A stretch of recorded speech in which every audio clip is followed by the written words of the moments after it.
बिस्मिल्लाहिर्रहमानिर्रहीम। तमाम देखने और सुनने वालों को अस्सलाम वालेकुम। मैं आज ये वीडियो बनाना तो नहीं चाहता था, लेकिन कुछ दोस्तों की वजह से मैं ये वीडियो बना रहा हूँ। तो मैं आज बात करूँगा कि चले, पाकिस्तान मैच तो इंडिया से हार गया, वो मैच नहीं हारना चाहिए था, लेकिन वो पास्ट है, गुजर गया है। तो अभी इस मैच में जो है ना, एक तो बात करेंगे कि पाकिस्तान में कितनी तब्दीलियां होंगी, उसके अलावा पाकिस्तान के ड्रेसिंग रूम का माहौल जो है वो क्या है, और भी कुछ खबरें गर्दिश कर रही हैं, उनके बारे में जो है ना बात करेंगे।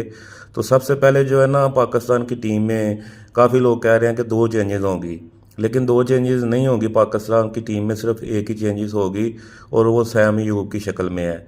क्योंकि अमाद वसीम को जो पिछले मैच में खिलाया गया था ना, अमाद वसीम को कोच गैरी क्रिस्टन ने प्रेस कॉन्फ्रेंस में कहा था कि अमाद वसीम जो है ना वो बिल्कुल फिट हैं, लेकिन अमाद वसीम जो है ना वो पिछले मैच में फिट नहीं थे। उनको इंजेक्शन लगा के मैच खिलाया गया, और इंजेक्शन लगा के भी मैच खिला के फ़ायदा तो कुछ हुआ नहीं, उनसे परफॉर्मेंस तो हो नहीं सकी।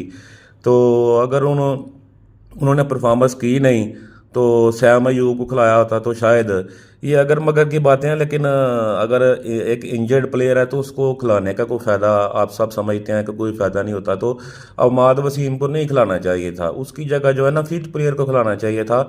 सैम अयूब को चांस दे देना चाहिए था, क्योंकि हमारे पास अभी जो अवेलेबल स्क्वाड है उसमें तो मतलब हमारे पास मिडिल ऑर्डर में कोई बैट्समैन ही नहीं है। हम मतलब उधर लेके नहीं गए, सिर्फ बेंच पे आजम खान को वैसे ही ड्रॉप कर दिया गया है, और एक ही प्लेयर बैठा हुआ है, वो है सैम अयूब। ठीक है, उसके अलावा बॉलर्स में अब्बास फरीदी है और अबरार अहमद है। ठीक है, तो हम तो वो बैट्समैन लेके नहीं ना गए, और लेके भी गए हैं अगर तो सारे भी ओपनर ही ले गए हैं। मतलब रिजवान, बाबर आजम, सैम अयूब, उस्मान, ये सारे फहरजमान, सारे ओपनर ही हैं। सैम अयूब भी ओपनर ही है।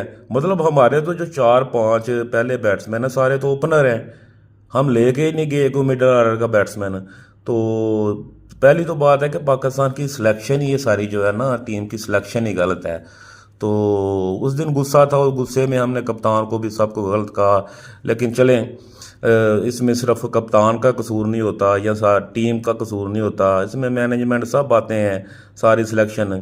तो आज के मैच में जो है ना, मतलब सैम अयूब जो है ना वो खेल रहे हैं, तो पाकिस्तान के ड्रेसिंग रूम का माहौल जो है वो हारने के बाद आप सब समझते हैं कि जब कोई टीम की जो परफॉर्मेंस है बुरी जा रही हो, तो ड्रेसिंग रूम का माहौल जो है वो ख़राब ही होता है। तो एक दूसरे पे ब्लेम भी कर रहे हैं। तो लेकिन फिर भी काफ़ी कोशिश की जा रही है कि ड्रेसिंग रूम का माहौल जो है वो बेहतर ही रखा जाए। तो आज कनाडा के साथ मैच है, तो पाकिस्तान को ये मैच जीतना चाहिए। ये रन, क्योंकि अभी तो पाकिस्तान अगर दोनों मैच जीत भी जाए तो फिर भी यूएस जो है वो दो अपने मैच जो एक दो उनका है वो मैच हारें, तो फिर यूएस से और पाकिस्तान के चार चार पॉइंट हो तो रन रेट का मामला आ जाता है। लेकिन पाकिस्तान को तो वैसे ही जीतने के लाले पड़े हुए हैं, उनको तो ये है कि हम मैच जीत जाएं। रन रेट की तरफ वो क्या जाएंगे, वो रन रेट अपना क्या बेहतर करेंगे। रन रेट तो उस वक्त बेहतर करने के बारे में सोचा जाता है कि जब आप जीत रहे हो, आपका कॉन्फिडेंस लेवल जो है वो हाई हो, तो वो तो है ही नहीं। लेकिन चलें, फिर भी इस मैच में पाकिस्तान को कनाडा या आयरलैंड ये मैच जीत के तो अपना जो मतलब चलो, उम्मीदें तो ख़त्म नहीं करनी चाहिए, वो तो आखिर तक जाना चाहिए। अल्लाह कुछ भी कर सकता है, लेकिन अगर पाकिस्तान क्वालिफाई करे ठीक है, ना करे तो वर्ल्ड कप का सफ़र जो है वो कम से कम जीत पे ख़त्म होना चाहिए। तो भी स्पोर्ट पाकिस्तान को सपोर्ट करना चाहिए as a fan, as a हम क्रिकेट को पसंद करते हैं सब। तो तकलीफ़ तो हमें होती है, मुझे भी है, देखने वाले तमाम दोस्तों को भी तकलीफ़ होती है, सब सब पाकिस्तानियों को तकलीफ़ होती है। लेकिन हम परेशान नहीं हो सकते हैं, इसके अलावा क्या कर सकते हैं हम। तो हमारे हाथ में कुछ भी नहीं है, हम दुआ ही कर सकते हैं पाकिस्तान की क्रिकेट के लिए। तो आज का मैच अल्लाह करे पाकिस्तान जीते। तो अल्लाह आप सबका हामी व नासिर। अस्सलाम वालेकुम।